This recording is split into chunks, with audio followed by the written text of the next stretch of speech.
Shalom, Barakatah Yahweh, Barakatah Yahweh Shai. All praise to the Heavenly Father, whose name is Yahweh, and the name of His Son, which is Yahweh Shai. Double honors to the elders and the apostles of the nation of Israel, better known as the Great Millstone. Blessings and salutations to the elect, to the 1/3, and to the 144,000, and death to 2/3. This is Genesis, the 25th chapter, and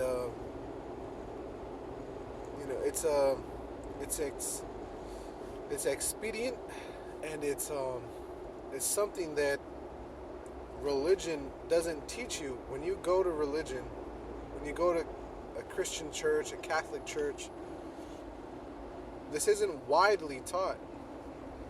Maybe you have some little backwoods church somewhere, and maybe they go over some of these scriptures, and maybe they do educate you.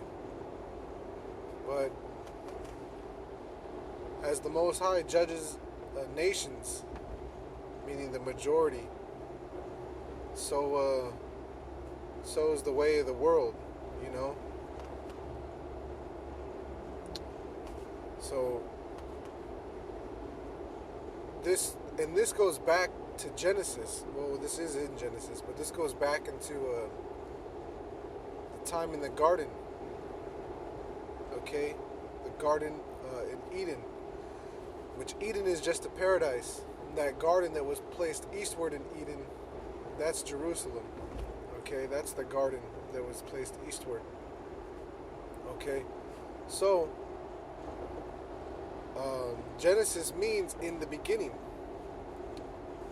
Now, in the beginning, these things were set in motion and are playing out for these last days. Okay, excuse me. So, when Rebecca, had inquired, what's going on, when she became pregnant, when she found out she was pregnant. Okay, as you can see in verse 23,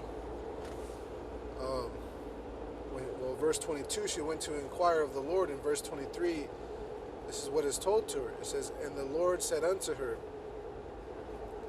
okay,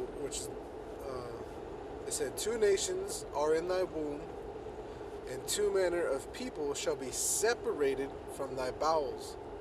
So even though they're biological and related in every modern and known possible way,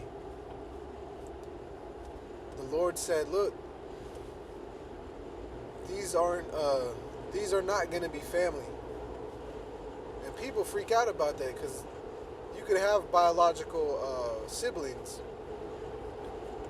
and people, automatically say, well, hey, that's my brother, that's my sister, no matter what, just because we share the same blood and we come from the same mother and father.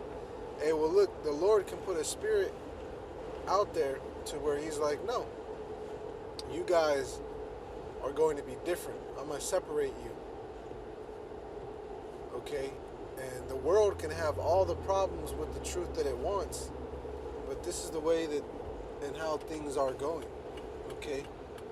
So He's telling her, He's dictating to her that their family line, their lineage is going to be split in two. Okay? So when you come across scriptures that talk about Jacob have I loved, but Esau have I hated, you should have known this from the beginning. Anytime you go somewhere in the beginning, it's made known to you. You go to a restaurant, you could go to a sporting event. You're basically made aware in the beginning of what's going to happen or take place. There's like an itinerary, okay? And that's the beautiful thing. The Heavenly Father lets us know what He's going to do before He does it, to prove that He's real, to prove His power, even though a lot of people are going to doubt. Okay? It says, so these two manner of people are going to be separated from thy bowels.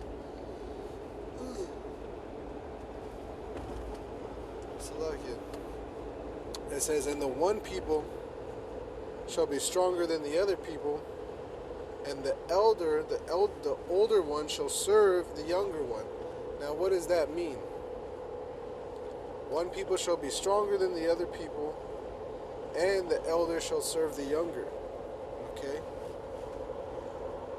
So, when you were little, if you had siblings, if your parents ever left the house for a quick moment, they had to go do something and they couldn't take you along because you're children. Okay, they'd leave you alone at the house. Whoever the oldest was in charge of everyone else. This is common amongst, I know it's common amongst the Negro, Latino, North American Indian community.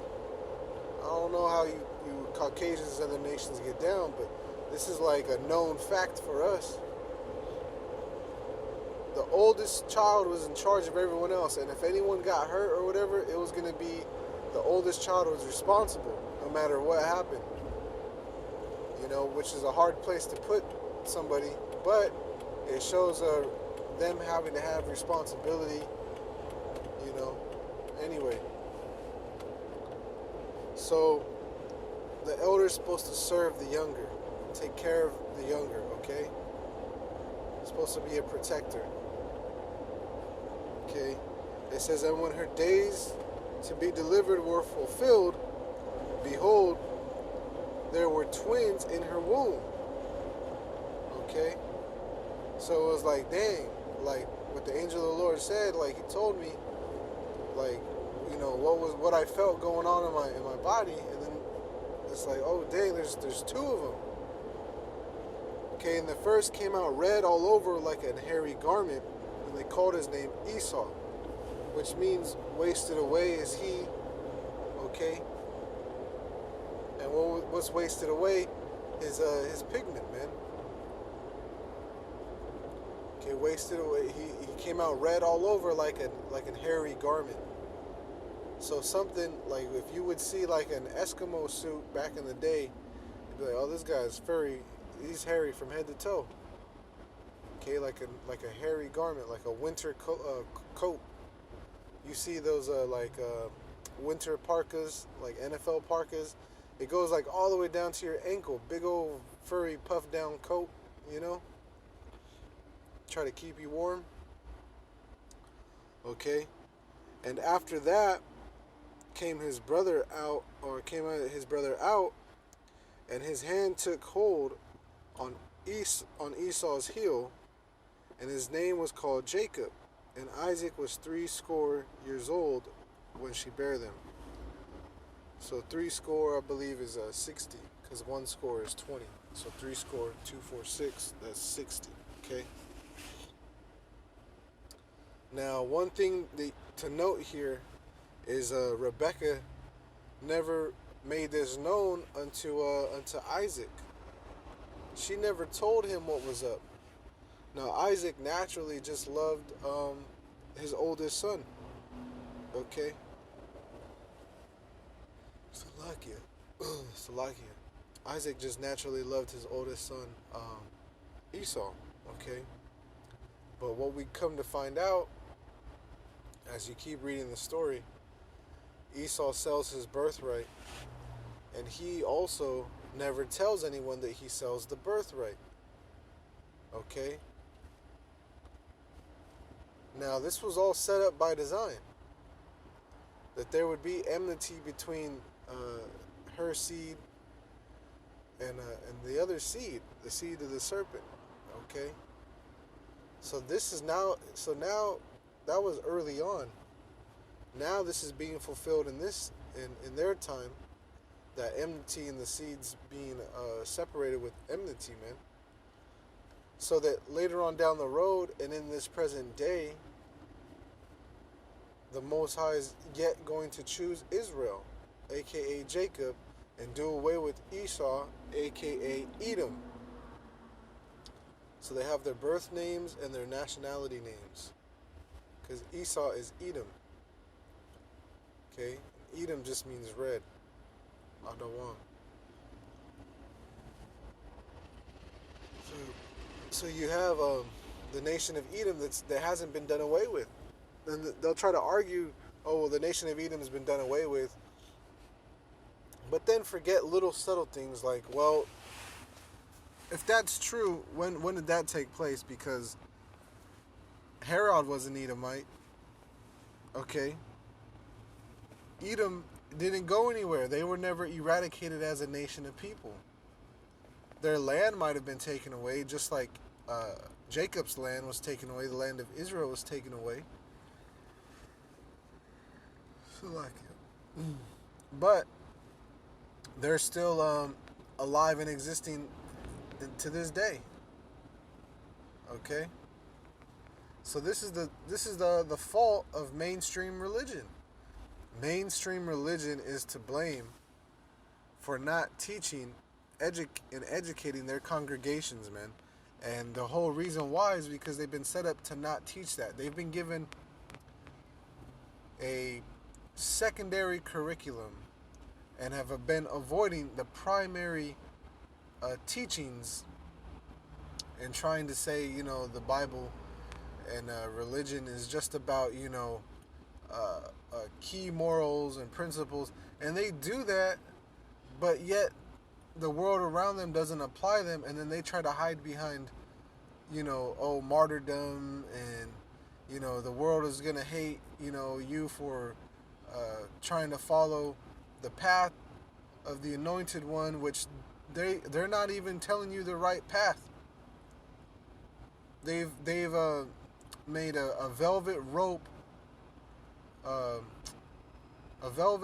turnstile and line, okay, zigzag line, and they've tried to tell you that that's the right way because look how nice and clean, and doesn't it look organized? It's all been controlled by men, corruptible men who don't have the Spirit. So, it's a funny thing to see mainstream religions and people that are involved in mainstream religions think that they know something, man. When they avoid these simple things. And that's part of the simplicity that's in Yahushua, man. It's like it's not a difficult thing. But if the Spirit doesn't sup with you, if the Spirit doesn't reveal these things to you, then how could you know? And then yet even further, if a man were to teach you as it's supposed to be, you would use that to disregard everything that's been said unto you because, oh, well, you're just a man. Well, yeah, we all are. We're all here in the flesh, but that doesn't mean that the story isn't true. So, anyway, I'm going to end that here. I'm not sure what I'll call this, but until the next time, Shalom.